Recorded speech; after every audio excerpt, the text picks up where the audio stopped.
Assalaamu calaykum waraxmatullaahi wabarakaatu. Maadaama aan barnaamijkan ku soo qaato inta badan dhacdooyin yaab badan oo ay dhici karto inay dadka badankiisa aysan maqal, ayaa marar badan waxaad kommentiyada ku arkaysaa dad soo qora been waaye. Haddaba maanta waxaan samaynayaa imtixaan oo waxaan soo qaadan 5 sheeko oo badankood la xaqiijiyey marka laga reebo hal mid. Idinka ayaa idinka rabaa inaad u codaysaan midka aan saxda ahayn. 5 mawduuc aan ka hadlayno maanta waxa weeye: haweeney sheegtay inay urin karto cudurka la dhaho Parkinson's disease oo ah cudur maskaxda ku dhaca oo qof kasta oo cudurkaasi ku dhaco ay ur gaar leeyihiin ayna awood u leedahay inay uriso. Waxa kaloo ka mid ah barnaamijkeena maanta in qalabka dumarka u sheega inay ur leeyihiin ay dhici karto in haddii uu nin kaadidiisa ku fiiriyo uu mararka qaarkood soo qoro inuu ur leeyahay. Micnaheeda ayaan idiin hayaa. Sheekada saddexaad ayaa ah jiritaanka shimbir qooley ah ama xamaam oo aan awood u lahayn inay duusho oo aan lugaheedana ku socon ee marka ay soconayso isrogrogta, iyo deerooyinkii hilibka cunayay ee aadka u jecel inay shimbiraha cunaan, iyo weliba garigii labada madax lahaa. Haddaba sheekooyinkaas oo faahfaahsan ayaa soo socda, balse marka hore idinka ayaan idinka rabaa inaad u codaysaan amaba aad hoos ku soo qortaan midda aad u malaysay inaysan sax ahayn intaanan anigu u gudbin faahfaahinteeda. Sheekada u horreysa ayaan ku bilaabayaa oo ku saabsan suurtagalnimada in qalabka u sheega dumarka inay ur leeyihiin ay dhici karto in qof raga uu u sheego inuu ur leeyahay. Jawaabtu waa haa, sidan ayayna ku dhici kartaa. Qalabkan ayaa wuxuu kaadida ka baaraa hormoon la dhaho HCG.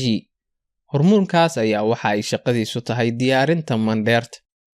Haddaba marka ay gabadhu uur leedahay, kaadideeda iyo dhiiggeeda ayaa laga helaa hormoonkaas.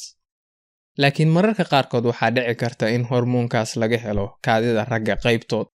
Waana calaamad khatar ah sidii ku dhacday ninkii isagoo ay ciyaar ka tahay kaadidiisa qalabkaas ku baaray internetkana soo dhigay isagoo la yaaban in qalabkaasi u sheegay inuu uur leeyahay.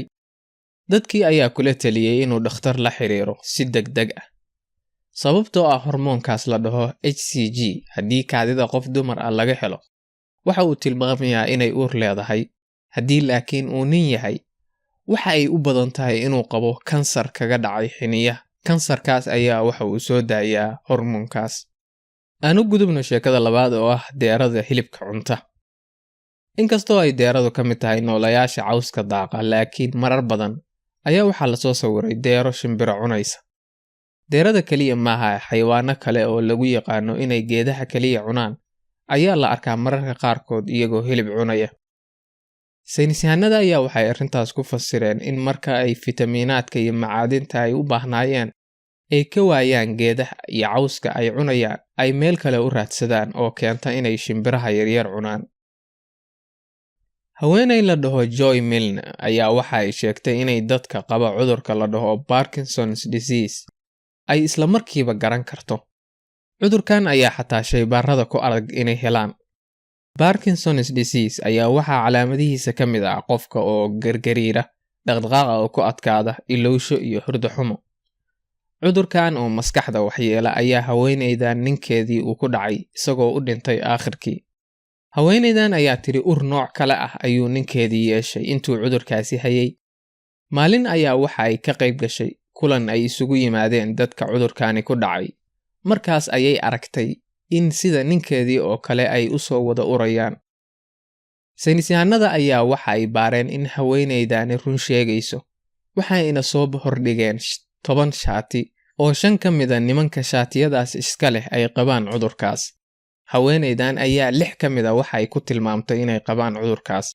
Saynisyahanadii ayaa isiri haweeneydani waa khaldan tahay, laakiin dhowr bilood kadib ninkii 6aad ayaa isna cudurkii laga helay.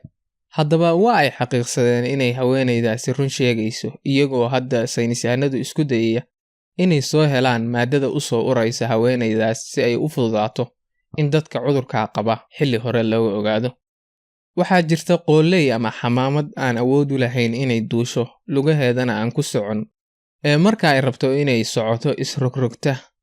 Qooleydan ayaa waxa Ingiriiska lagu dhahaa parlor roller. Awoodna uma laha inay duusho.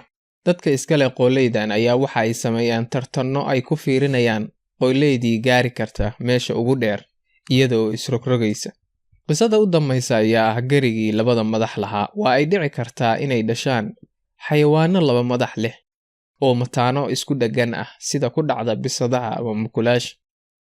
Inkastoo xayawaanadaas badankood bakhtiyaan iyagoo aad u yaryar, laakiin markii gariga loo yimaado xataa waa ay ku yar tahay mataanuhu. Haddaba sawirkan ayaa ah sawir jira, laakiin hal gari oo laba madax leh maaha, ee waa laba gari oo is ag taagan laakiin aad moodayso inuu yahay gari laba madax leh. Intaas ay noogu joogto macluumaadkii maanta. Haddii aad ka heshay, like iyo subscribe samay. Intii aan mar dambe kulmayno, nabadgelyo. Wassalaamu calaykum waraxmatullaahi wabarakaatu.